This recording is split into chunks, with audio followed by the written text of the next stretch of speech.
Здравейте, приятели на Вариант! Вие сте с мен, Павел Иванов. Днес е 16 септември 2024 година, а ние сме ви подготвили своя акцент върху темата, която предизвика нашия интерес. Ще ви бъдем признателни, ако се абонирате за нашия канал, като натиснете бутона непосредствено под видеоклипа и по този начин подкрепите работата върху акцентите.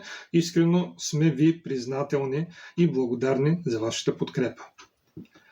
В последните месеци ситуацията на бойните полета в Украйна продължава да бъде напрегната и динамична, като военните действия се изострят и разширяват в нови направления. С напредването на конфликта на фронта се забелязва нова ескалация от страна на Запада, която включва атаки с дронове, ракетни удари и други терористични действия, насочени към руски обекти. В контекста на тази интензивна военна обстановка Русия е изправена пред важни стратегически решения, които ще оформят хода на конфликта в близкото бъдеще. През последните седмици бойните действия в няколко ключови направления показват, че Русия е постигнала значителни успехи в редица зони, като същевременно среща сериозна съпротива в други. В запорожско направление руските войски продължават да настъпват, като успяват да се доближат до украинските позиции и да ги изтласкат от важни точки. Въпреки това, украинските сили все още поддържат твърда защита в стратегически райони, което забавя напредъка на руските войски. Подобна картина се наблюдава и в други направления, като в района на Времевския Перваз и в посока Угледар. Руските войски продължават да разширяват зоната си на контрол, като постигат успехи в опитите си да изолират украинските подразделения от техните линии за снабдяване. Същевременно в красноармейско направление и в Дзержинск се водят интензивни боеве, при които руските сили бавно напредват, но са изправени пред значително украинска съпротива. Една от най-големите заплахи за продължаващия конфликт е ескалацията от страна на Запада. Украинските въоръжени сили получават значителна подкрепа от западни държави, като тази подкрепа включва не само доставки на оръжие и техника, но и действия, които могат да се възприемат като пряка намеса в конфликта. Пример за това са атаките с дронове по руски обекти, които според редица анализатори са осъществени с помощта на западна технология и разузнаване. Западните държави се стремят да разбият така наречения инерционен сценарий, според който при продължаващата ситуация Украйна ще загуби войната. Тези държави не могат да си позволят да оставят конфликта да се развива по този начин, затова предприемат стъпки, които целят да дестабилизират руските военни операции. Въпреки това, тези действия носят със себе си сериозен риск от по-нататъчна ескалация, включително и от ядрени удари. Русия ясно даде да се разбере, че възприема подобни атаки като пряка заплаха и че държавите, участващи в тях, ще бъдат разглеждани като страни в войната. Това открива вратата за съвсем нови сценарии, които биха могли да включват удари по западни цели, което би довело до рязка промяна в хода на конфликта. Един от най-обсъжданите въпроси в контекста на текущата ескалация е възможността за използване на ядрени оръжия. На фона на нарастващото напрежение, редица експерти посочват, че Русия може да бъде принудена да прибегне до тактически ядрени удари, ако Запада продължи да увеличава военното си участие в конфликта. Възможността за използване на ядрени оръжия обаче носи със себе си огромни рискове. Според стратегически анализи, всяко използване на тактически ядрени оръжия бързо може да ескалира в глобална ядрена война. В този контекст Запада също е изправен пред дилема дали да продължи подкрепата си за Украйна, рискувайки директна конфронтация с Русия, или да търси алтернативни начини за решаване на конфликта. В същото време, въпреки сериозните загуби, украинските въоръжени сили продължават да формират нови батальони и бригади, макар и с ограничени ресурси.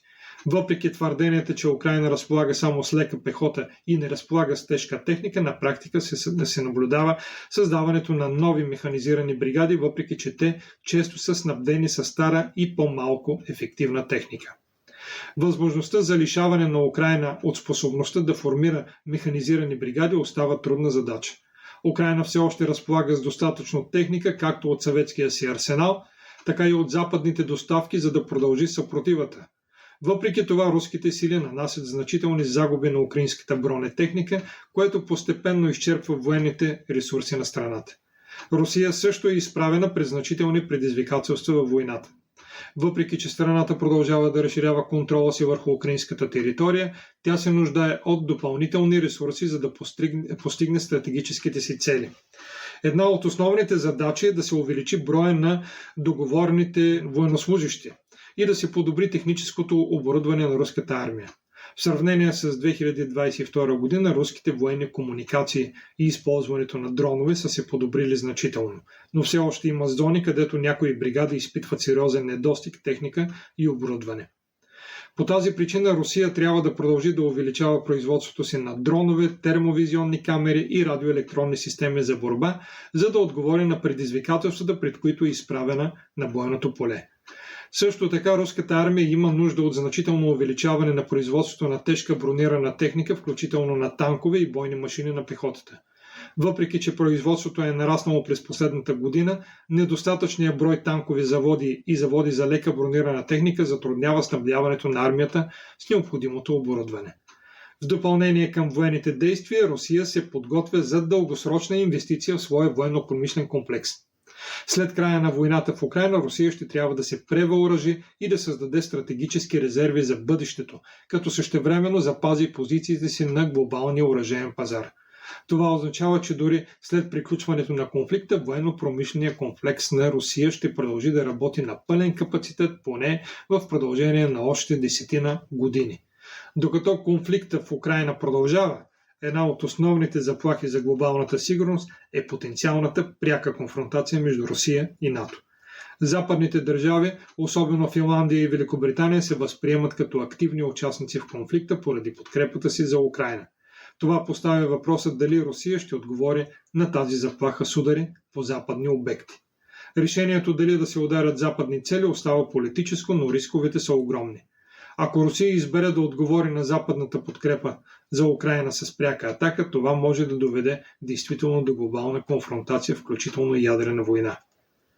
Войната в Украйна е в критична фаза на ескалация, като Запада продължава да подкрепя тази държава с оръжие и технологии, а Русия среща сериозни предизвикателства както на бойното поле, така и в развитието на военно-промишления си комплекс. Заплахата от по-нататъчна ескалация включва използването на оръжие, включително и на ядрени оръжия, и става все по-реална. Докато Русия се опитва да постигне стратегическите си цели, въпреки международната съпротива. Е вярно, тази международна съпротива обхваща само 50 държави, а 2/3 от населението на Земята подкрепя позицията на Русия, но все пак нека да кажем така. Запада се смята, че представлява международната общност, докато всъщност те представляват само себе си.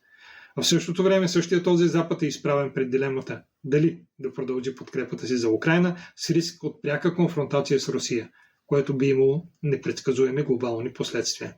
В този контекст решаващите фактори ще бъдат както успешното стратегическо разгръщане на военна сила, така и дипломатическите маневри, които могат да предотвратят пълна ядрена ескалация. Приятели, това беше акцента, който подготвихме за днес. Благодаря ви за тази поредна среща с нашия вариант и с другата гледна точка. Пожелавам ви един усмихнат, ползотворен и устремен ден.